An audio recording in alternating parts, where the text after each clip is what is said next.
I only have one message to give you. I don't care what you think of me. I don't care what you call me. I do care what you do with this information because it is important to our survival as a species. Hey guys, wanted to make this video because I've been seeing a lot in articles and posts and just hearing just general people. The consensus is, like disarm the police and, you know, basically just have there be no police. And I kind of agree with that. Like, I mean, me personally, I'm against authority figures in general. Like, at my heart, I mean, I really would just rather anarchy. But our constitutional republic is really the best we're probably ever going to do. I don't think it's going to get any better than what we originally had. So I'll settle for that. I'll settle for the Constitution. It is what it is. Can't have peace on earth. That's the best we'll get. So disarming the police, yeah, we don't need as many police, and yeah, we don't need as many laws, especially stupid, useless laws. If there's no victim, there's no crime. That's my opinion. So things like sexual assault, things like murder or violence, those are crimes. Like the neglect and abuse of children, those are crimes. Not paying income tax, that's not a crime. Not paying excise tax, not a crime. You shouldn't have to have all those things. You shouldn't pay property tax. You should have a loyal titleship. I'm all for things like that. I'm all for, laws and police to enforce the prevention of crimes against people that have, real victims.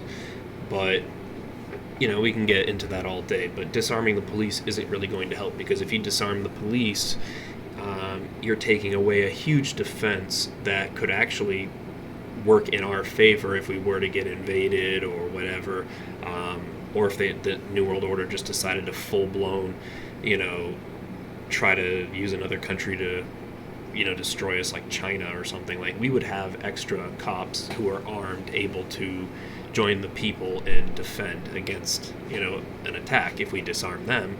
We're, by proxy, disarming ourselves in a way. So basically, this article kind of sparked this thought in me. George Floyd's family petitions the United Nations to help disarm police in the United States. Just that alone right there, that didn't happen. I mean, it's debatable if this guy even died, if the whole thing was staged, but that's irrelevant. My point is, his family, once he allegedly died, did not get together and think to themselves, hey, let's involve the United Nations. I think that's the right step. So I'm not even going to really get into the article. But it says, the gist of it, you can read it if you want. The family petitioned the United Nations to act on behalf, of them, because they don't believe our government can do it themselves, or that anything will happen. So they're reaching out, and the narrative is that this international body will do what your government can't do. That's essentially what they want you to think.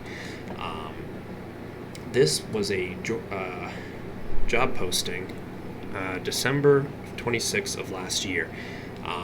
I think this was a week or 2 weeks after the first reported case in Wuhan officially, when we all know the pandemic was, planned out long in advance. You have the Rockefeller paper, Event 201, etc., etc. So it's not real, we know that. But this supposedly happened after or was posted supposedly after, very close to the pandemic kicking off, and ended in February.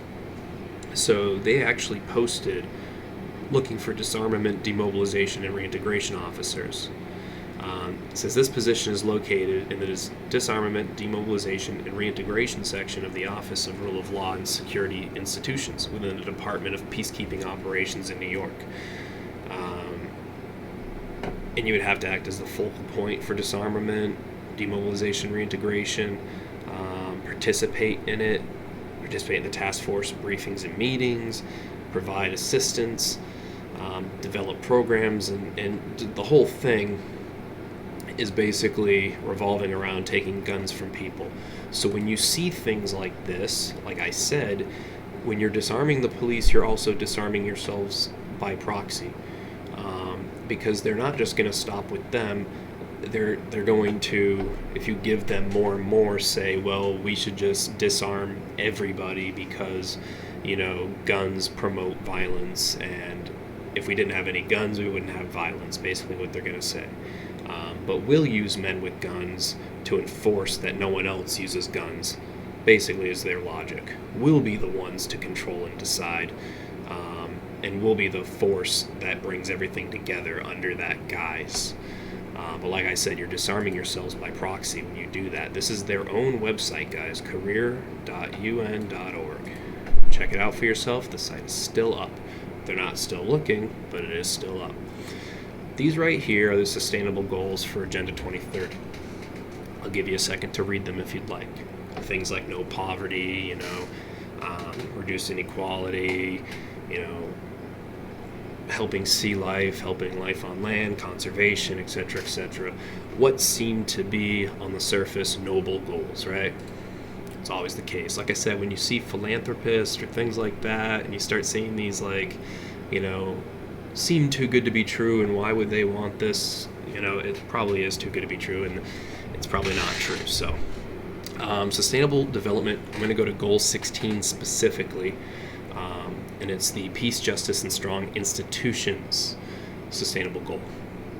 So under here where it says targets and indicators, it says SDG 17 has 12 targets and 24 indicators.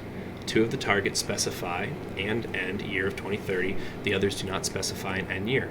The first 3 targets include significantly reduce all forms of violence and related death rates everywhere. So like I said, they're eventually going to say, all guns need to be banned because it causes unnecessary death, and we'll use guys with guns to make sure that other people don't use guys with guns. That's their logic. End abuse, exploitation, trafficking, and all forms of violence against and torture of children. Okay, hold up right there, because that just doesn't sit well with me. Yeah, it sounds, right, and it seems like that's what most people would agree we should do, right? But this is the UN saying it. And why does it not sit well with me? Well, guys, check this out. An Associated Press investigation revealed in 2017 that more than 100 United Nations peacekeepers ran a child sex ring in Haiti over a 10-year period, and none were ever jailed. The report further found that over the previous 12 years, there had been almost 2,000 allegations of sexual abuse and exploitation by peacekeepers and other UN personnel around the world. AP found the abuse to be much greater than originally thought. After the AP report, U.S. Ambassador to the UN, Nikki Haley, urged all countries to hold UN peacekeepers accountable for any sexual abuse and exploitation. As early as 2004, Amnesty International reported that underage girls were being kidnapped, tortured, and forced into prostitution in Kosovo, with UN and NATO personnel being the customers driving the demand for the sex slaves. The UN's Department of Peacekeeping in New York acknowledged at that time that peacekeepers have come to be seen as part of the problem in trafficking rather than the solution. Is that not enough for you? Check this out, right? Ghislaine Maxwell. Who's she, right?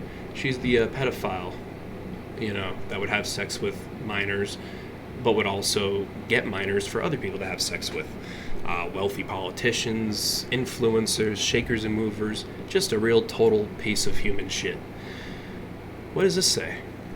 Ghislaine Maxwell, longtime associate of accused sex trafficker Jeffrey Epstein, speaks at a news conference on oceans and sustainable development at the United Nations in New York, U.S., June 25th, 2013. In this screen grab taken from the United Nations TV file footage, so from their own site. This piece of dog shit, right here, spoke on behalf of the Sustainable Development Goals. So this person right here, who's arguably one of the biggest child traffickers, most powerful Mossad-connected, CIA-connected, FBI-connected child traffickers there are, whose sisters actually developed the software used, I believe, by the FBI to help catch exploited and missing children, ironically enough. Her father, the media magnate Robert Maxwell, also Mossad, possibly a double agent working with the U.S., definitely England, for sure. But anyway, this person right here, speaking on behalf of the United Nations in support of their Sustainable Development Goals, because she cares so much about the ocean, guys, right? The very same people who want to take your guns from you, who want to end child abuse but are responsible for a majority of it. These are the people who want to push these sustainability goals, guys. Sustainability. That means having a very small amount of people controlling everyone else, and everyone else will be a finite number that won't be allowed to exceed a certain capacity. E.g., Georgia Guidestones. Look at the Georgia Guidestones. They want to keep humanity under 500 million in perpetual balance with nature. Now, let's check this out, guys. Like I said, disarmament, demobilization, and reintegration. Right, guys? Reintegration. Here's another word for that. Resettlement. Right here. This is an Army FM manual, internment and resettlement operations. This is real. This is off their own site. You can get it off AKO if you want, if you got an account. Check it out, dog.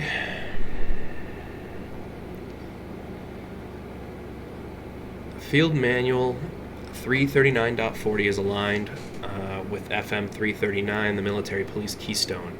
It provides guidance and commanders and staffs on internment and resettlement operations. This manual addresses operations across the spectrum of conflict, specifically the doctrinal paradigm shift from traditional enemy prisoners of war operations to the broader and more inclusive requirements of detainee operations. So now let me just look up this word right now. Disaster. And I'm going to go to page 7. Support to civil support operations.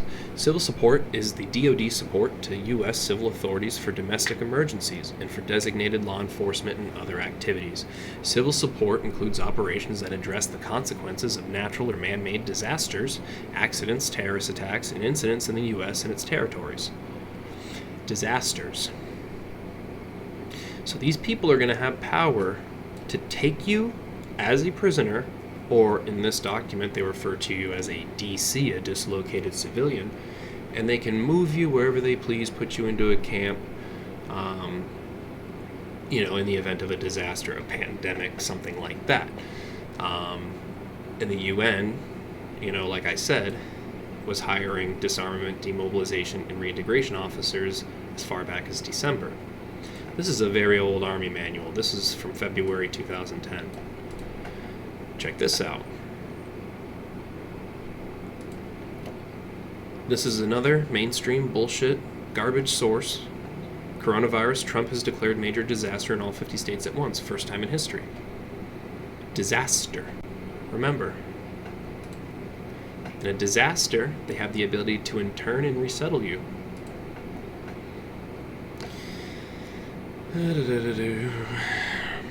President Trump issued a major disaster declaration for Wyoming on Saturday, meaning that there is now such a declaration within all 50 states due to the quote-unquote pandemic, because it's not, it's fake.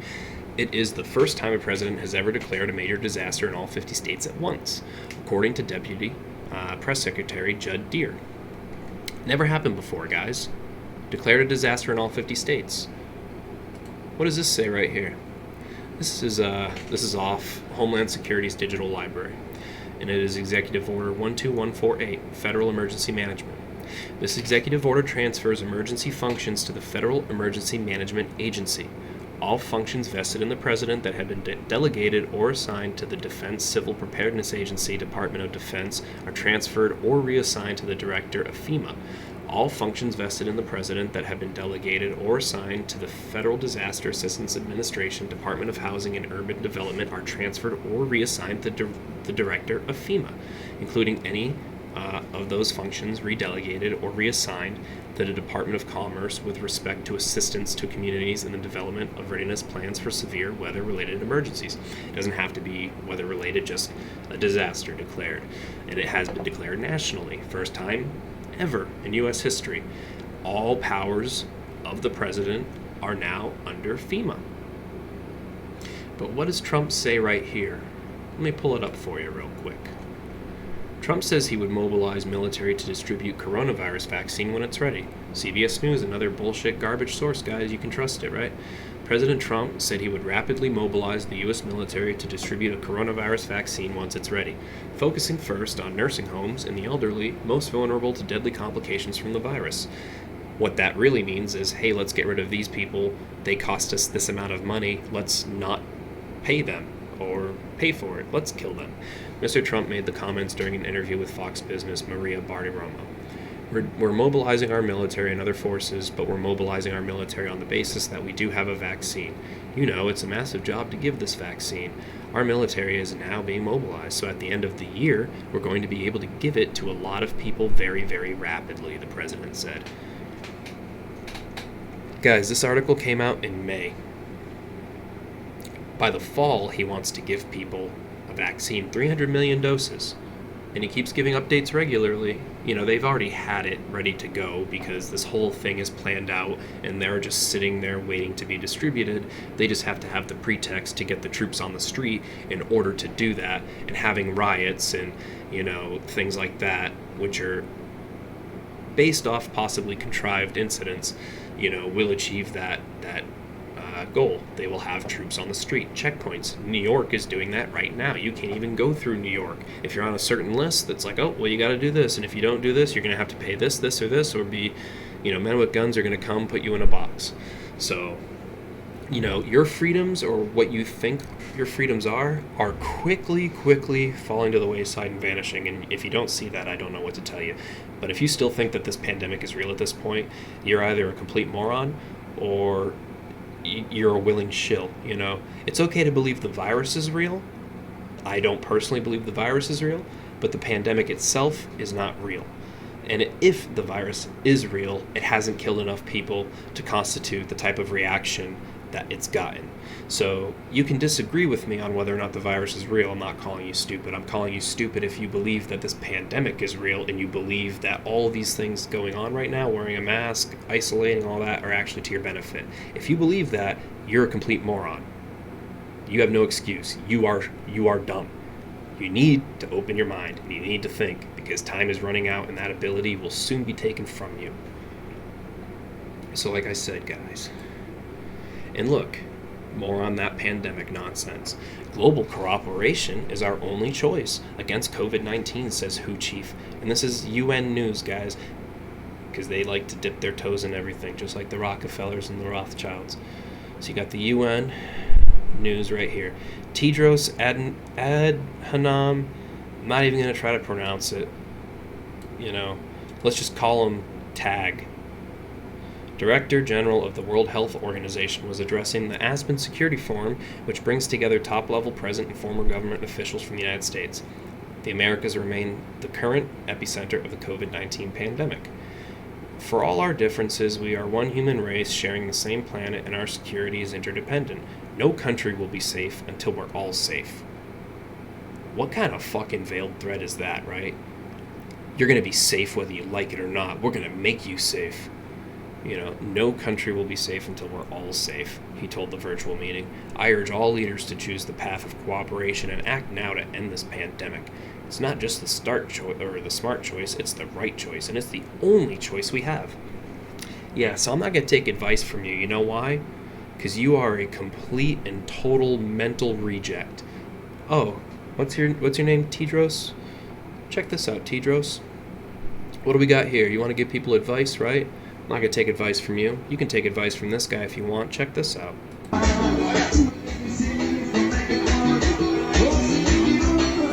Yeah, looking real good, huh?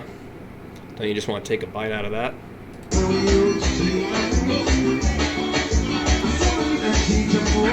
You know, social distancing, drinking alcohol, check. Just checking all the boxes, you know. Does this look like a person you want to take advice from? Seriously, that's a real question. Does this look like someone you want to take advice from? Because if the answer to that question is yes, turn a blender on and put your head in it. I really don't know what to say. Take advice from this guy. Go ahead. The United Nations wants you to listen to him. The United Nations wants you to listen to her. These fucking degenerate fucking perverts. Look at this guy. I want to punch him in the face, and I don't even know him. So yeah, you can listen to him. I'm not. But yeah, guys, wanted to go over that real quick. So, like I said, whenever you see stuff like this and you see United Nations trying to get involved, or what seems to be regular everyday people calling for the involvement of the United Nations, immediately question it. Because the United Nations promotes people like this, and it promotes people like this. I mean, just fucking... Ugh. Ugh. Ugh.